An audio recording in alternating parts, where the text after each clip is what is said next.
1994 চনৰ 13 ডিচেম্বৰৰ এটা হত্যাকাণ্ড সুদীৰ্ঘ 28 বছৰৰ মূৰত হত্যাকাণ্ডৰ ৰায়দান 13 জনকৈ অপৰাধীক যাৱজ্জীৱন কাৰাদণ্ড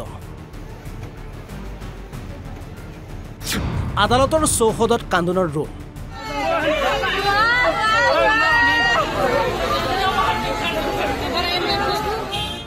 আঠাইছ বছৰৰ পূৰ্বে বিলাসীপাৰাৰ ভুৱালকামুৰীৰ প্ৰথম খণ্ডৰ গাঁৱত সংঘটিত হৈছিল ভূমিকেন্দ্ৰিক এক সংঘাত এই সংঘাতত মৃত্যু হৈছিল সাবেদ আলী মইনাল হক আৰু আসিৰ উদ্দিনৰ গুৰুতৰভাৱে আহত হৈছিল 9 জনকৈ লোক এই নৃশংস হত্যাকাণ্ডত বিলাসীপাৰাত ৰুজু হৈছিল 190/94 নম্বৰত এক গোচৰ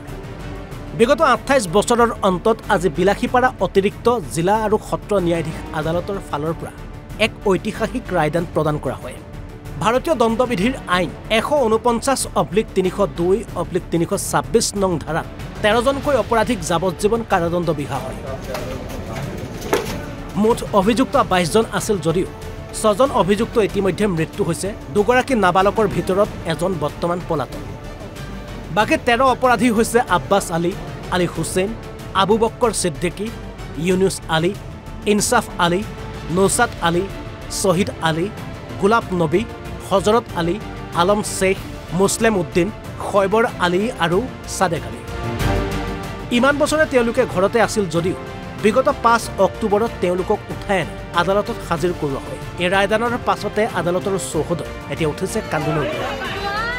যোৱা 13/12/1996ত বোৱালকামৰী গাঁৱত বিলাসীপাৰা থানাৰ অধীনত ভূমি কেন্দ্ৰ কৰি এটা ঘটনা সংঘটিত হৈছিল আৰু এই ঘটনাত মুঠ 3 জনকৈ ব্যক্তিৰ মৃত্যু হৈছিল আৰু মহামান্য আমাৰ অতিৰিক্ত সত্ৰ ন্যায়াধীশ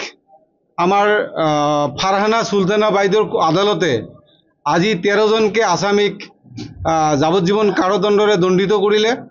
আৰু এই গোচৰত গোচৰীয়া পক্ষৰ হৈ আদালতত যুক্তি দৰ্শাইছিল আমাৰ অমিয় কুমাৰ নাথ আৰু আসামী পক্ষৰ হৈ যুক্তি দৰ্শাইছিল গুৱাহাটীৰ বিজন মহাজন আৰু ধুবুৰীৰ জ্যেষ্ঠ অধিবক্তা গিয়াসুদ্দিন আহমেদে আৰু আজি ফাৰহানা সুলতানা বাইদেউৰ আদালতে যি গুৰুত্বপূৰ্ণ ৰায় প্ৰদান কৰিছে এই ৰায়ৰ ফলত সমাজত এটা বাৰ্তা প্ৰেৰণ হৈছে যে কোনোবাই যদি বেয়া কাম কৰে কোনোবাই যদি দুৰ্ঘটনা কৰে কিবা ক্ৰাইম কৰে সেই ক্ৰিমিনেলজন বাছি নাযাব বুলি এটা বাৰ্তা প্ৰেৰণ হৈছে সেশন কেছ নাম্বাৰ 108/2001 ইটো গোচৰত আজি মহামান্য এডিশনাল সেশন জাজ বিলাসীপাৰা লাৰ্নেড জাজ ফাৰহানা সুলতানা বাইদেৱে আজি ৰায়দান কৰিছে এই গোচৰত ইনফৰমেণ্ট আছিল শুকুৰ আলী যোৱা 23/12/1996 চন 1996ত বোৱালকামৰী গাঁৱত বিলাসীপাৰা থানাৰ অন্তৰ্গত এখন বোৱালকামৰী গাঁও আছে সেইখন গাঁৱত ভূমি বিবাদক কেন্দ্ৰ কৰি এই দুৰ্ঘটনাটো ঘটিছিল এই দুৰ্ঘটনাত মাৰপিট এটা হৈছিল মাৰপিটত আসামী পক্ষই 3 জনকে মানুহক তাত জখম কৰি মৃত্যু মুখলৈ ঠেলি দিছিল আৰু সেই ভিকটিম 3 জন হল ক্ৰমে সাবেদ আলী মইনাল হক আৰু আসিৰ উদ্দিন ভিকটিম আছিলে আৰু সেই 3 জনে এই ঘটনাস্থলীতে মৃত্যু হৈছিল ইয়াৰ পিছত বিলাসীপাৰা থানাৰ আইও গুণিন ডেকা এই কেছৰ আইও আছিলে তেখেতে পুংখানুপুংখভাৱে এই গোচৰটো তদন্ত কৰি প্ৰপাৰলি ইনভেষ্টিগেশ্যন কৰি